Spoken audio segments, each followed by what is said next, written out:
যারা বিএনপি করে না, যারা যুবদল করে না, যারা কখন রাজনীতি করে নাই, তারা এখন ব্যক্তি স্বার্থ চরিতার্থ করা শুরু করেছে। অথচ আমরা মুক্তিযুদ্ধ করে স্বাধীনতা অর্জন করেছি। স্বীকার করে না। সত্যের মতো কর্মীদেরকে গ্রেফতার করেছিল, সত্যের মতোই বেরিয়ে আসছে। আল্লাহ তাআলার কাছে হাজার শুকর। এই বিজয়ের উৎসব যখন আমরা পালন করি, তখন কিছু কিছু দুষ্কৃতিকারী দেশে বিশৃঙ্খলা সৃষ্টির চেষ্টা করছে। আপনারা তাদেরকে প্রতিহত করবেন। অমুক জায়গায় জায়গা দখল হচ্ছে, অমুক জায়গায় বাড়ি দখল হচ্ছে। বিএনপি কর্মীদেরকে বলেছি, এগুলো সব প্রতিহত করতে হবে।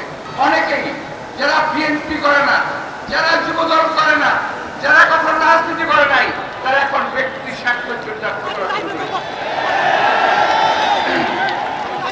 আমরা রাত্রেবেলা পরশুদিন রাত লক্ষ্য করেছি, ওদের হাজার হাজার কিছু মাল ট্রান্সফার হয়ে যাচ্ছে বাইরে। প্রিয় ভাইরা, সকল ষড়যন্ত্র থেকে সাবধান হবেন। ছাত্র জনতার ঐক্য আপনাদের সকল ষড়যন্ত্র ধূলিসাৎ করে দেবে, আপনাদের কোন ষড়যন্ত্র ফেলে দেবে না। কিছুক্ষণ আগেও শুনছি কোন প্রতিষ্ঠানে গন্ডগোল হচ্ছে। আমি রাজনৈতিক কমিশনে পাশে থাকি, ওখানে কিছু একটা ঝামেলা হওয়ার চেষ্টা হচ্ছিল। তো এই ধরনের যারা চেষ্টা করতেছে, দয়া করে আপনারা নিবৃত্ত থাকুন, নইলে এই ছাত্র জনতার রোষ থেকে কেউ মুক্তি পাবেন না। প্রিয় ভাইয়েরা, আমার শেষ বক্তব্য হলো, চোখ কান খোলা রাখবেন, সকল সময় তৈরি থাকবেন। যে কোন অপশক্তিকে আমরা ইনশাআল্লাহ আবারও মোকাবেলা করব।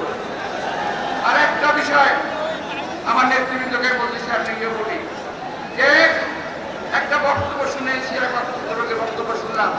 সে বলেছে যে ৭১ সালের স্বাধীনতা অনেকে পরে আমাদেরকে দান করেছেন, অথচ আমরা মুক্তিযুদ্ধ করে স্বাধীনতা অর্জন করেছি। স্বীকার করে না। এইবারের আন্দোলন বিদেশি কোন প্রভুদের সহায়তা ছাড়াই আন্দোলন সফল হয়েছে, এই দেশের জনগণ সফল হয়েছে। আমার এই ভাই বোনেরা দীর্ঘ ১৭ বছর পরে এখন বোধহয় বাড়িতে ঘুমতে পারছেন। আমি গতকাল অনেক ঘুমেছি ভাই, অনেক ঘুমেছি গত রাত্রে, আল্লাহর কাছে অনেক শুকর। আমি আবারও ছাত্রদের কাছে, ছাত্র জনতার কাছে কৃতজ্ঞতা জানিয়ে পরম দয়ালু পূর্ণবাল্লাহ আল্লাহর কাছে শুকর গুজার করে, এবং আল্লাহ তাআলা যেন আমাদের দেশের মধ্যে শান্তির ফয়সালা করে দেন, এই কামনা করে বক্তব্য শেষ করছি। সবাইকে ধন্যবাদ। খুদা হাফেজ।